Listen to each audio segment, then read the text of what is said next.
El siguiente ponente, que lo tenemos fuera tomando café, se me va a poner nervioso, es Vicent Pons i Grau, habitual de estas jornadas. Tiene como ponencia el incendio del Windsor desde el punto de vista de la investigación. Pondrá ahora el título. Y dice que quiere que le hagáis muchas preguntas porque quiere generar polémica. Si quiere entrar. El edificio Windsor, incendio que ocurrió a las 11:05 minutos.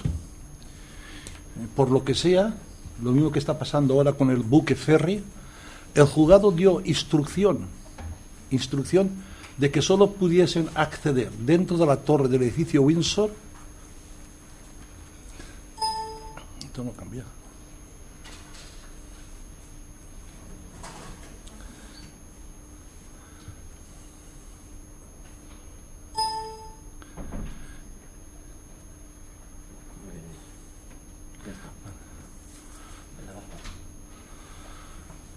Un número determinado de personas, de tal forma que nuestro equipo se componía.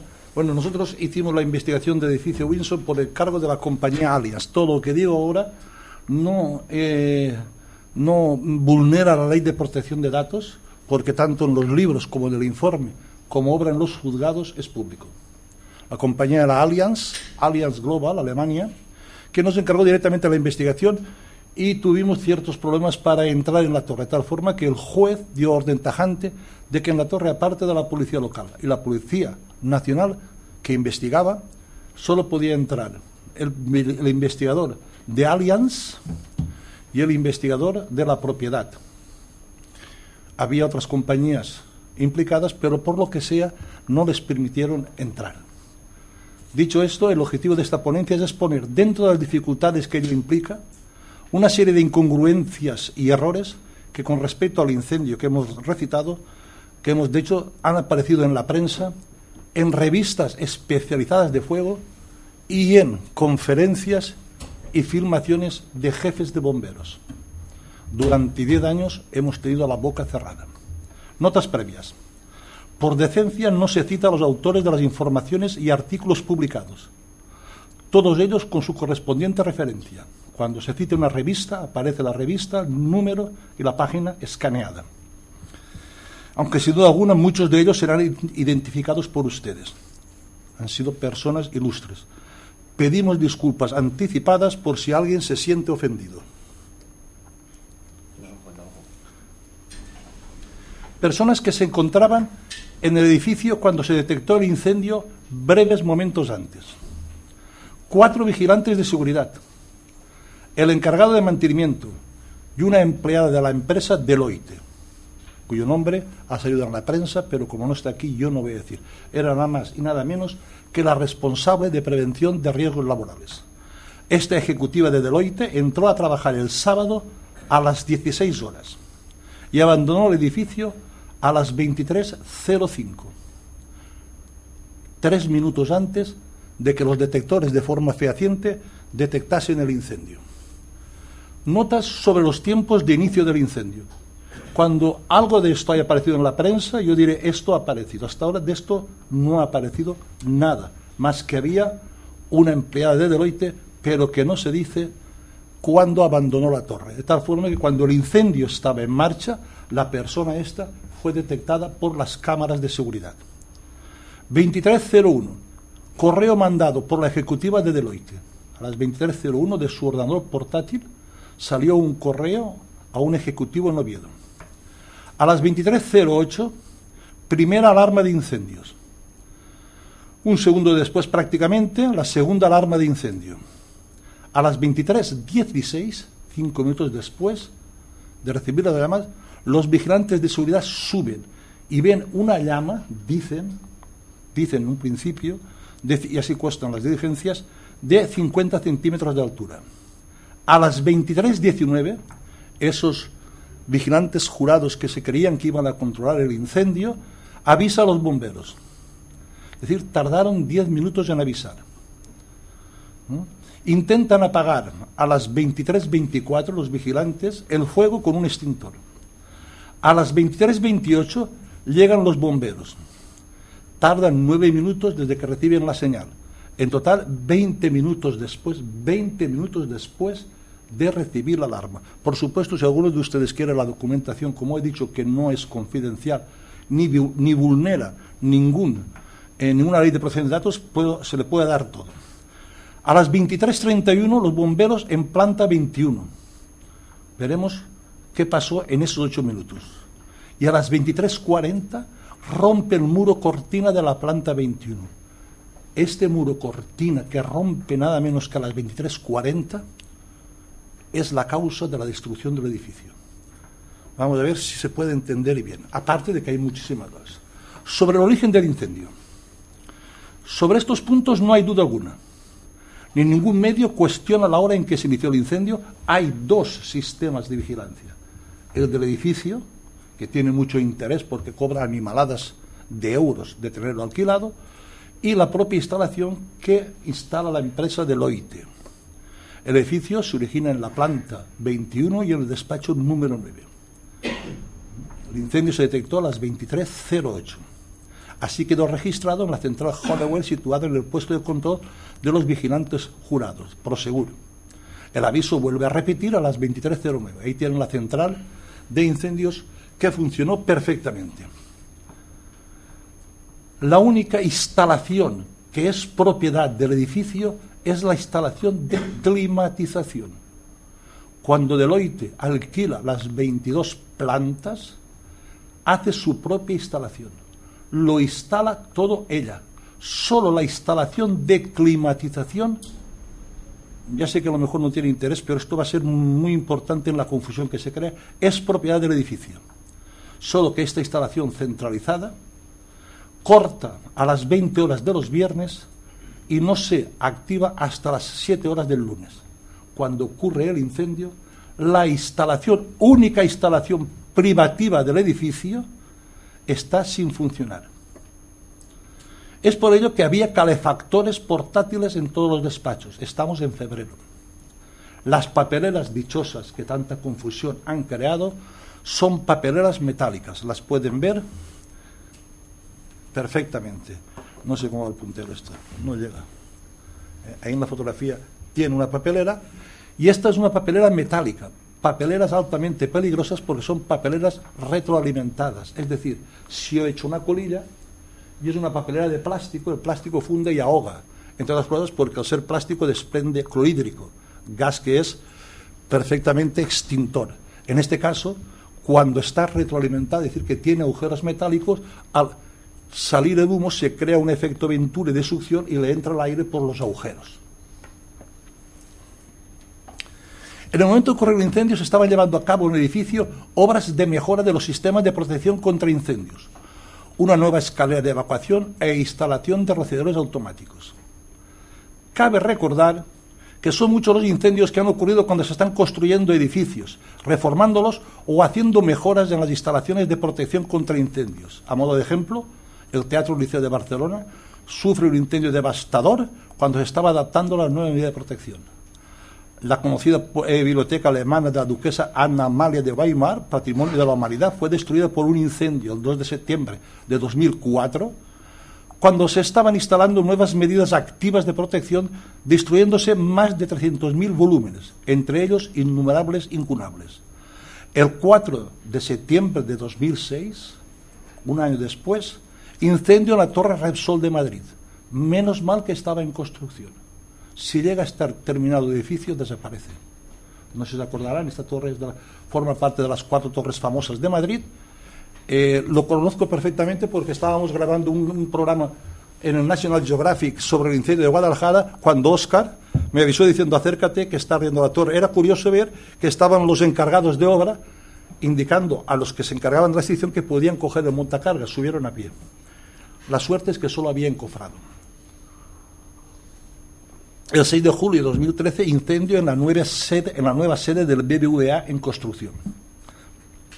Siempre se dice que cuando hay una obra en construcción o cuando hay un edificio, se relajan las medidas de protección. Esto fueron las declaraciones de un jefe de bomberos a raíz de la Torre Repsol.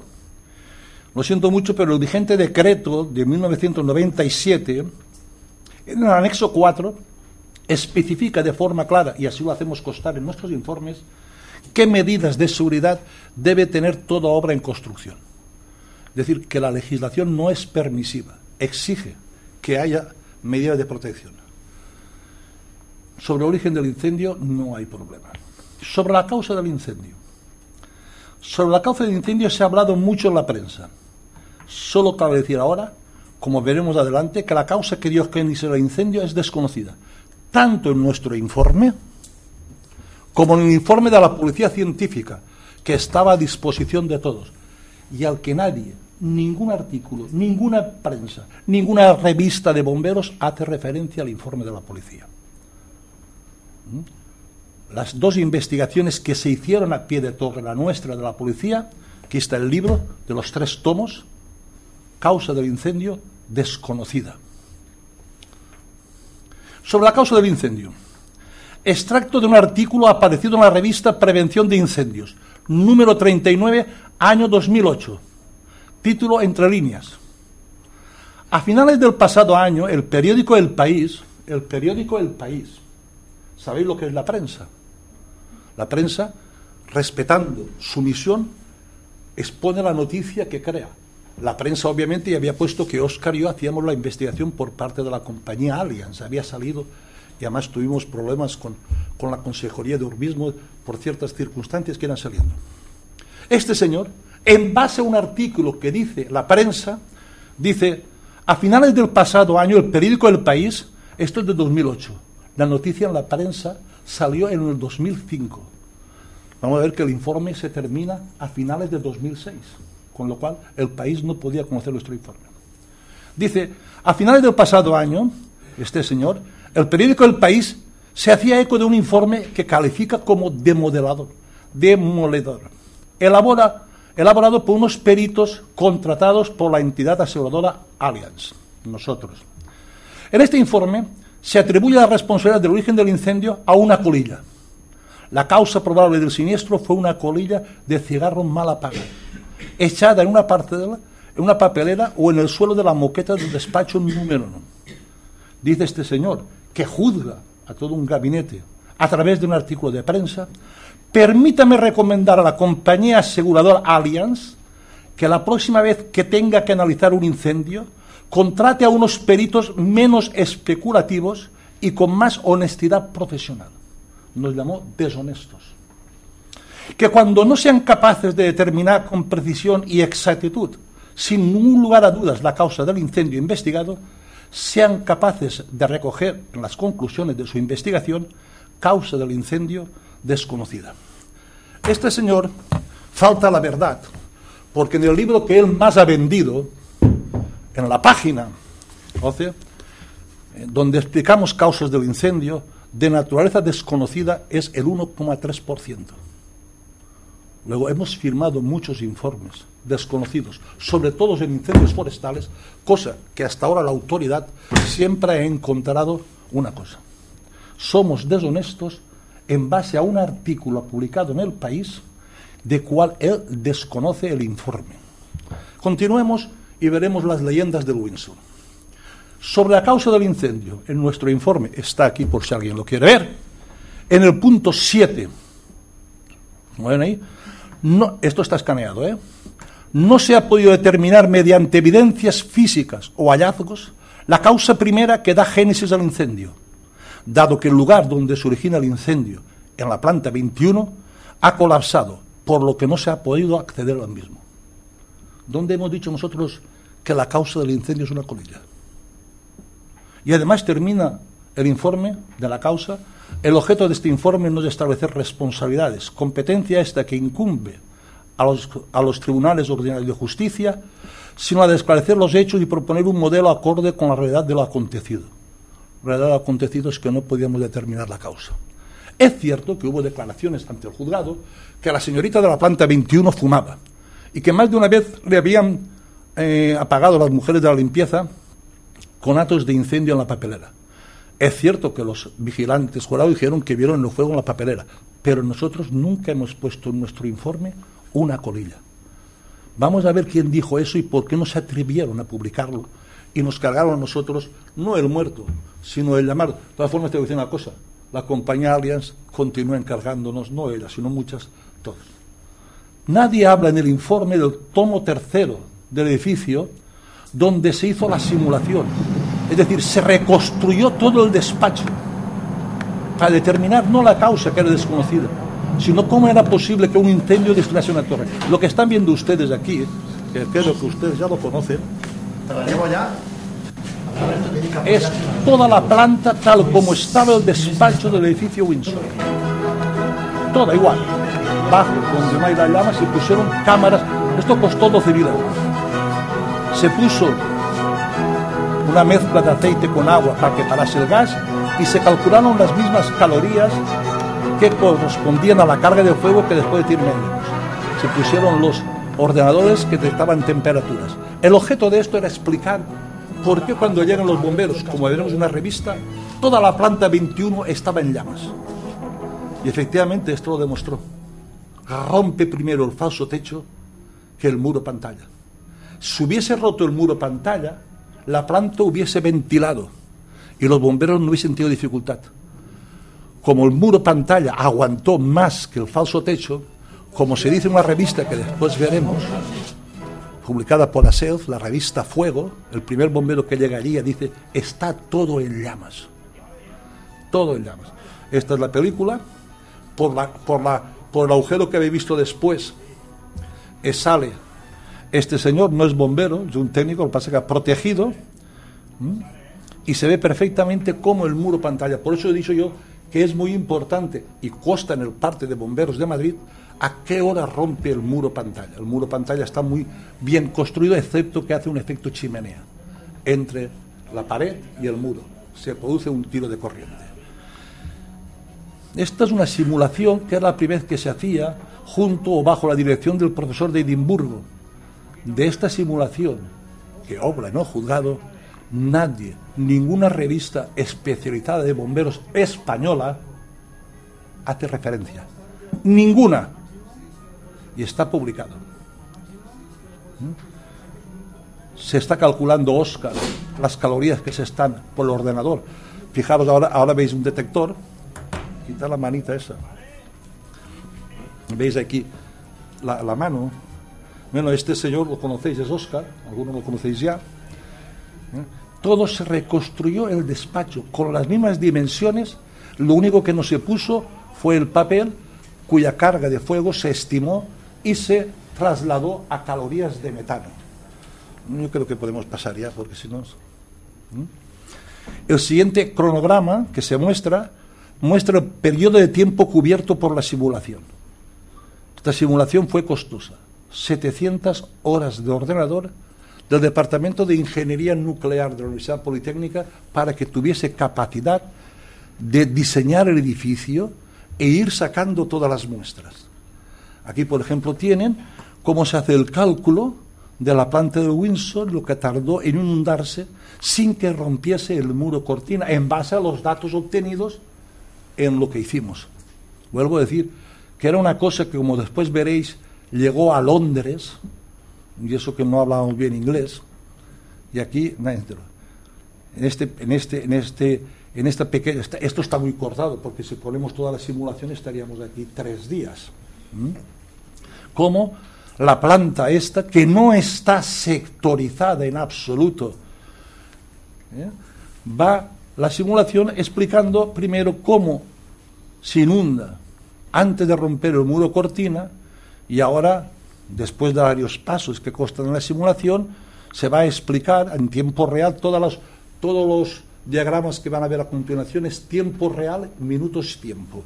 Estas son las plantas, cómo va a arder y cómo se va a propagar una propagación ascendente y una propagación descendente del edificio.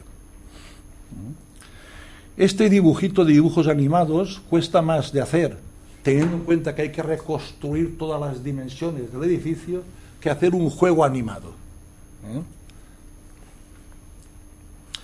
Esto es ya las estanterías más o menos simuladas. Fíjense que al lado tienen un gráfico donde va expresando las temperaturas que va adquiriendo según la evolución del incendio. ¿Habían oído a alguien hablar de esta simulación del Windsor?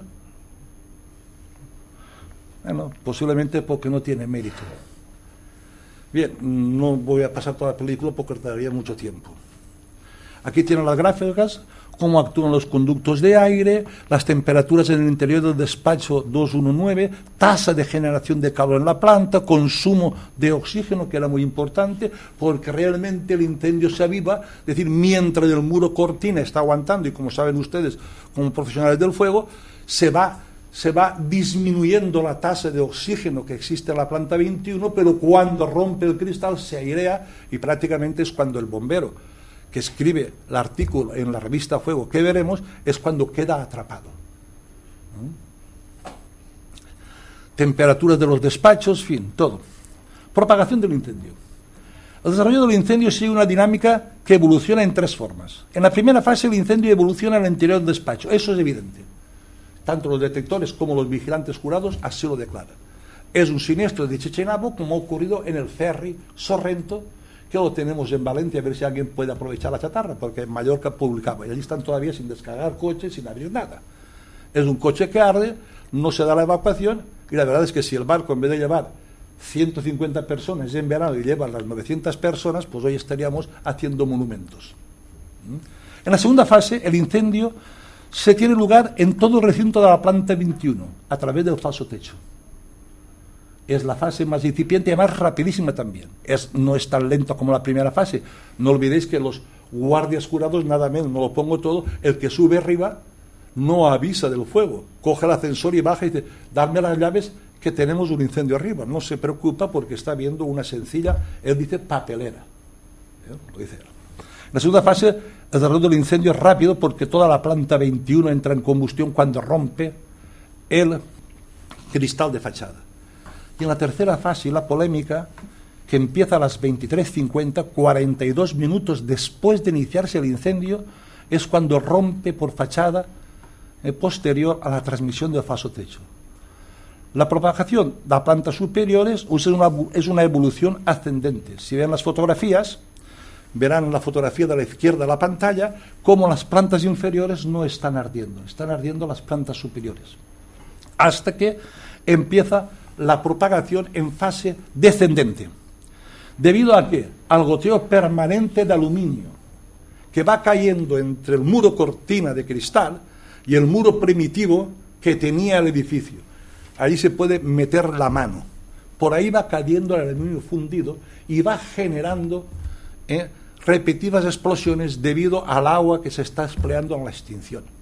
Porque el aluminio, cuando funde, da terribles explosiones.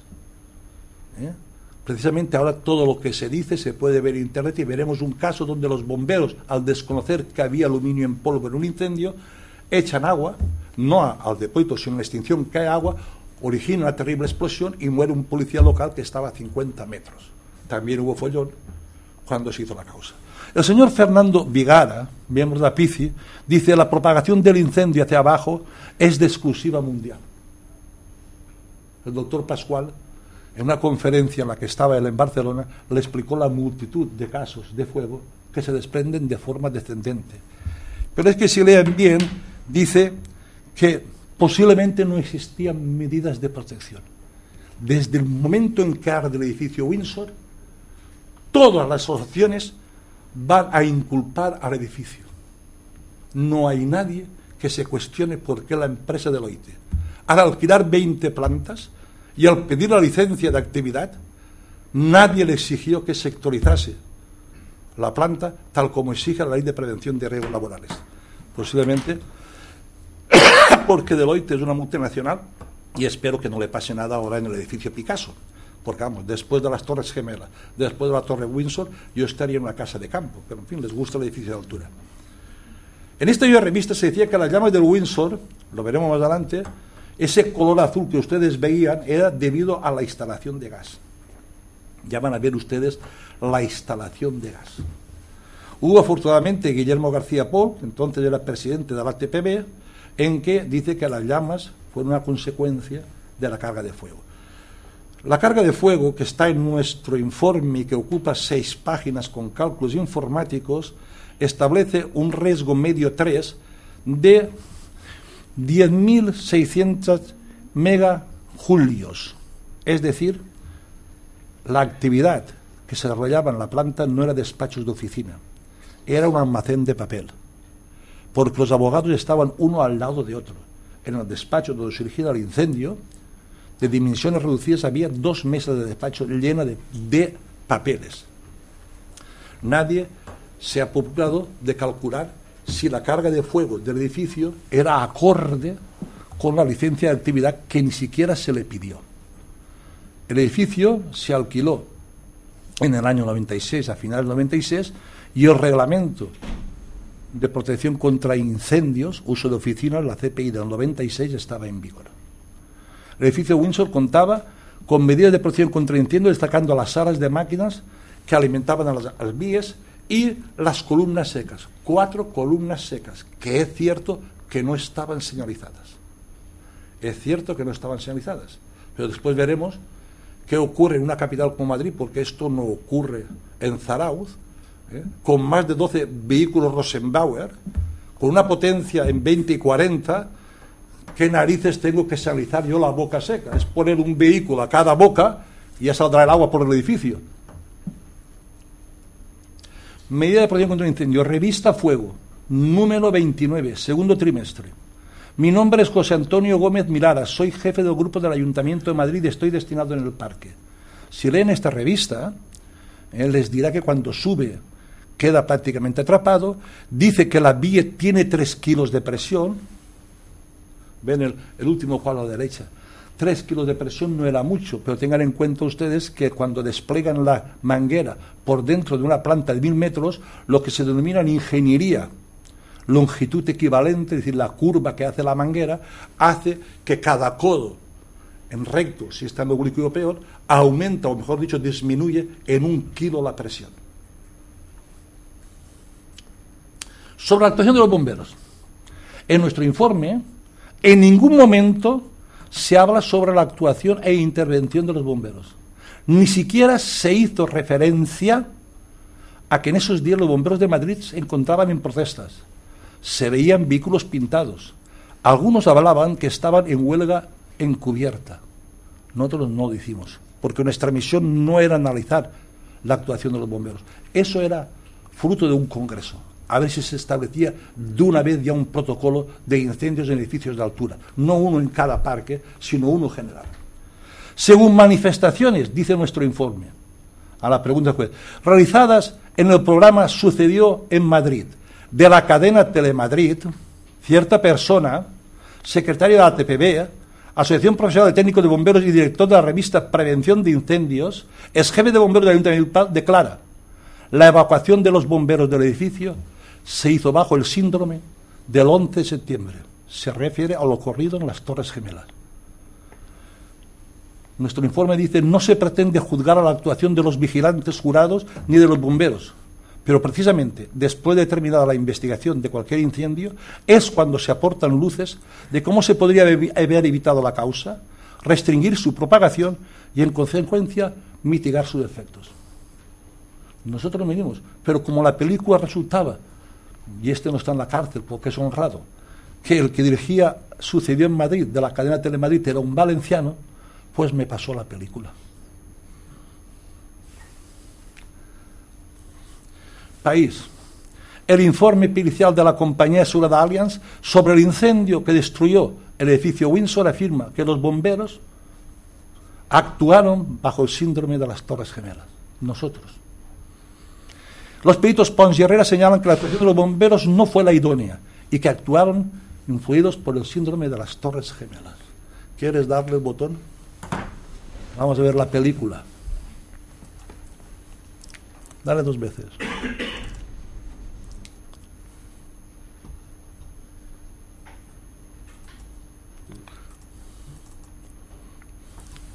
No tienes que pinchar encima. Ya está, ya está. Escuchen ustedes. No digo nada. El síndrome de lo que hemos venido a llamar el 11 en el incendio de las Torres Gemelas, pues bueno, murieron 300 bomberos. Al final la torre se mantuvo en pie. Había sido la pregunta es ¿por qué salen los bomberos? Este señor dice que pero no lo cargaron nosotros.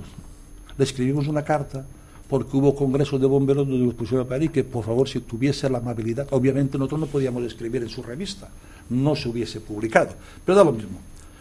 La verdad, dicen en mi pueblo, que tiene un camino y siempre sale. Cualquiera que quiera la película se le puede mandar, todas las películas que salgan aquí, he citado fecha y Madrid, sobre la actuación de los bomberos.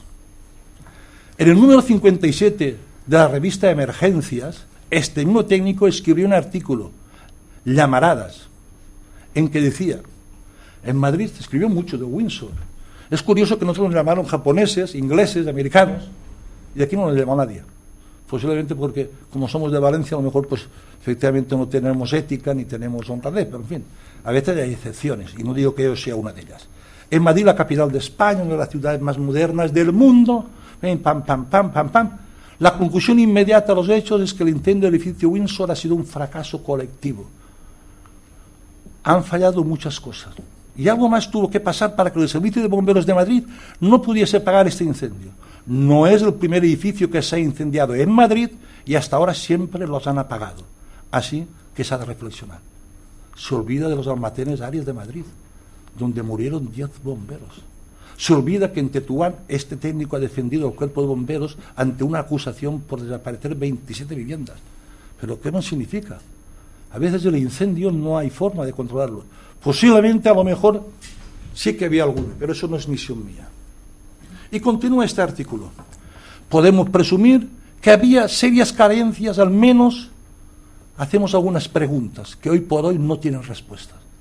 Y en esta revista dice, ¿había un diseño adecuado de la compartimación del edificio para evitar la propagación del mismo?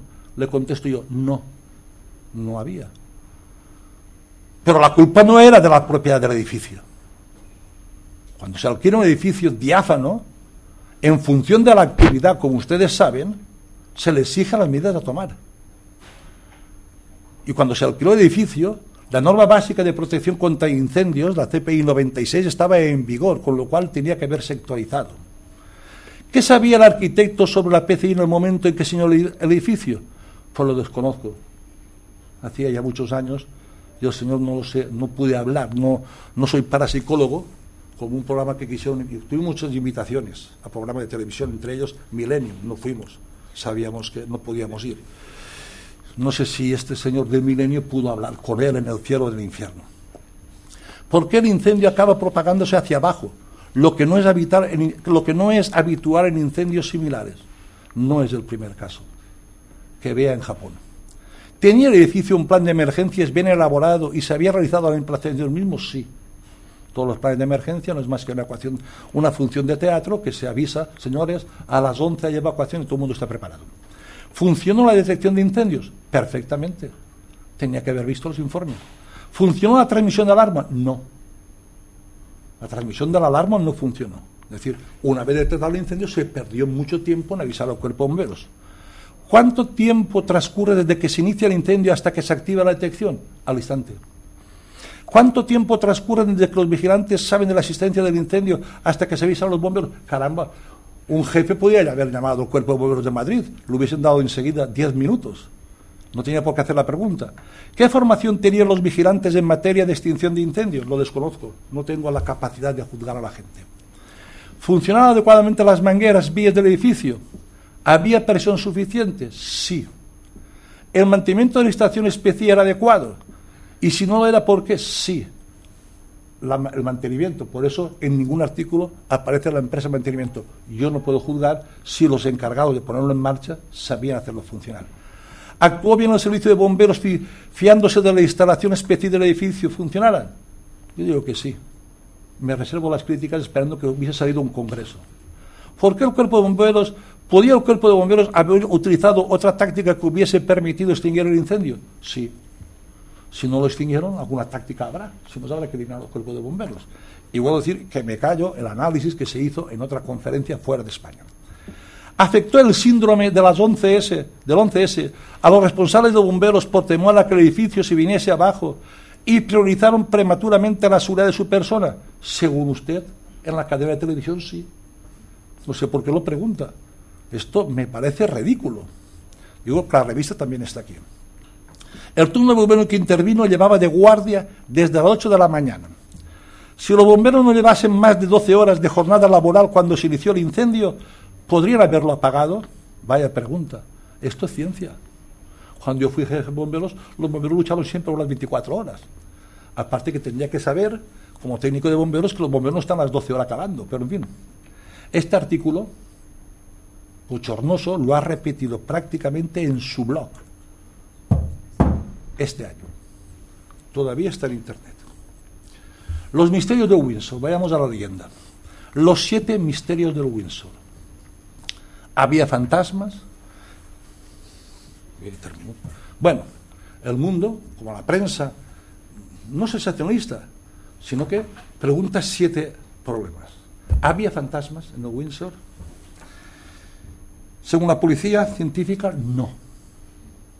El Ayuntamiento de Madrid inmediatamente contestó: no son bomberos. Posiblemente porque, claro, incluso la prensa decía los bomberos y toda la gente actúa detrás del cordón de la policía. Es la primera vez que he visto yo que los bomberos levantan agua detrás del cordón de la policía, pero en fin, lo decía la revista. No consta en el informe de la policía científica que fuesen imágenes. Nosotros solo hicimos unas averiguaciones a título confidencial, y es que viendo las películas, habiendo un psicólogo, nos decía: si el edificio está ardiendo ya, el reflejo de las personas será que la cara estén mirando el edificio y las personas se están moviendo. ¿Me explico? Es decir, si era un reflejo ante el impacto del incendio, yo estoy aquí viendo el incendio en el fondo y tengo un cristal, y esto nos dio luz, no lo hemos puesto en el informe. Lo más normal es que esté en una posición fija, exclamando así. Lo que no estoy es moviéndome. Y además en sentido contrario, como se ve en las imágenes. De todas formas, gente científica que se metió en esto dijo que no eran imágenes. ¿Qué documentos guardaba el Ministerio de Defensa en aquella caja fuerte? La empresa Compares nos dijeron que se dedicaban tal y tal y tal. Nosotros, si entró antes, no lo sé. Lo único que vimos en este piso fue un cajero automático. No niego ni lo quito, pero el Ministerio de Defensa es el que tenía que haber contestado. Respuesta: ¿por qué ese día la presión de agua fue tan baja? Como mínimo había 3 kilos de presión en punta delante después de desplegar toda la manguera por la planta. No lo digo yo, lo dice un bombero en la revista Fuego. ¿Por qué no actuaron las bocas de incendio? Las bocas de incendio estaban operativas, no estaban señalizadas, pero era muy fácil conectar un vehículo cada boca, porque el agua, le he abierto una cosa, hubiese caído no en la planta 28, pero hubiese salido por la planta de Windsor. Y no estamos hablando de un parque que consta únicamente de un vehículo. ¿Por qué hubo un escape de gas esta noche mientras los bomberos luchaban contra el fuego, las llamas azules que se veían? El edificio Windsor no tenía instalación de gas. Es un edificio de oficinas. Las llamas azules eran el efecto de estar mojando con agua desde el exterior un muro cortina con aluminio, lo que está prohibido en la normativa directriz de la Comunidad Económica Europea. Esta era la consecuencia de las llamas azules. El edificio Windsor no tenía instalación de gas. Salió publicado 2 veces de que había gas. ¿Cuál fue la causa del incendio? No cabe ninguna duda, desconocida. Dentro de desconocida caben todas las posibilidades. Al menos 2 de ellas se pusieron a descartar. Nosotros, que analizamos los cuadros eléctricos, dijimos que no fuese un fallo eléctrico. Además de ser un fallo eléctrico, hubiese habido maldad de la empleada, porque cualquier fallo eléctrico estando presente, como ustedes saben, y más en mi despacho, huele el plástico quemado. Y la chica, como se le ve salir, o a la joven, como se le ve salir perfectamente por el edificio, sale tranquila, sin asusto y nada. Y que no fue intencionado tampoco. No fue intencionado por las manifestaciones que hacen los propios vigilantes, que están prácticamente 15 minutos jugando con un incendio que terminó con el edificio Windsor. ¿Qué fue lo que realmente ocurrió en el butrón aparecido en el sótano del garaje del edificio? Pues sencillamente que estaban haciendo obras, ni más ni menos. No creo que la policía tuviese interés. ¿Por qué 10 años después el edificio Windsor sigue plagado de incógnitas? Sencillamente porque cuando ocurre un siniestro de esta magnitud, en el que hay diferentes intereses, cada uno cuenta la versión que le es más favorable, aunque para ello tenga que falsear las realidades constatadas e inventarte proposiciones que nunca se han demostrado. la sinceridad ante las dificultades de un siniestro de esta magnitud es la mejor forma de acrecentar el acervo científico. El incendio del edificio Windsor merecía un congreso exprofeso. ¿Por qué no se hizo? Sobre la demolición del edificio Windsor comienza el desmontaje de las 4 grúas utilizadas en el edificio Windsor. El Ayuntamiento de Madrid se fijó en un año el plazo de demolición del edificio Windsor que ardió. Otras informaciones hablaban de un plazo entre año y medio y 2 años. En realidad duró mucho menos. Fíjense el acceso a la planta 21. En su imagen, en la parte derecha, fotografía superior, ven las vías. Ven los equipos de bomberos que se dejaron. Fíjense los que sepan de construcción que el aplacado de las escaleras está intacto. Y fíjense la puerta cortafuegos de la planta 21. Cuando subí y me puse con precaución así, el guardia jurado me dice: oiga, ¿por qué no sube con zapatillas? Digo, hombre, porque ayer sacaba la prensa los 4 ERES que suben a la planta 28 y salían en El País. Entren 4 bomberos que habían accedido a la planta 28 y dicen: pues oiga, si la escalera está intacta. ¿Cómo que la escalera está intacta? Y subimos y la escalera estaba perfectamente intacta. Saquen ustedes, señores bomberos, las consecuencias de tener una escalera RF360 que está intacta con doble puerta de acero. No digo por si alguien se acuerda de la espuma. ¿Qué ocurrió? Que estaban desmontando, contra el criterio de los arquitectos nuestros y algunos arquitectos alemanes, cómo era posible que se desmontase una torre que tenía la estructura intacta. El incendio, voy resumiendo, ocurre el 12 de febrero de 2015. Los trabajos de investigación terminan el 22 de mayo. El comienzo de las obras de demolición empiezan el 27 de mayo. El fin de obra fue en agosto, no sé exactamente cuándo. Es decir, apenas 3 meses. Con fecha 31 de agosto de 2015, hacia las 11:18 horas, con la pompa, banda de música y todo, el alcalde de Madrid, don Alberto Ruiz Gallardón, dio orden al jefe de la policía local, don José Luis Morcillo, para que se procediera a abrir el tráfico. Año y medio y 2 años. Apenas 3 meses. Aquí tienen las grúas, un trabajo magnífico. Posiblemente alguna vez podremos, porque la tenemos, conocíamos porque convivimos la película de toda la demolición y es una obra de arte. Pero, fijaros bien que no hubo ni un derrumbe de la torre, ¿eh? No cayeron cascotes, ni se le dio la torre. Informe de la policía científica que tengo yo y que obra atestado. Es bastante extenso y solo voy a decir una cosa. En la página 28, se reconoce dicho, bueno, lo que está en rojo se ve bien. En la página 28, párrafo segundo, dice textualmente: finalmente, tras valorar la presencia humana donde se considera el inicio del foco, tan solo nos apunta a una hipótesis, no dice que sea, negligente, pudiéndose considerar que tal un fuego que se hubiese podido originar por una colilla de tabaco mal apagada, descartándose una posible intensidad. Hombre, señores de la prensa, decir que la policía ha dicho que es una colilla mal apagada. No carguen el muerto a 2 pobres técnicos que nos ganamos el pan cada día. Nadie ha hecho referencia. Algunos por qué. Es curioso, pero en todos los artículos, entrevistas que se han realizado sobre el edificio, en ninguno de ellos se hace referencia al informe de la policía científica. No se habla nunca de la licencia de actividad que la empresa de Deloitte debió solicitar o solicitó al Ayuntamiento de Madrid, con lo cual se hubiese tenido que sectorizar la planta de 1000 metros. La práctica totalidad de los artículos y comentarios publicados iban en dirección a culpar de las deficiencias en medidas de protección contra incendios al edificio y por ende a los que estábamos investigando por parte del edificio. Es cierto que las plantas del edificio Windsor ocupadas por la empresa Deloitte no estaban sectorizadas.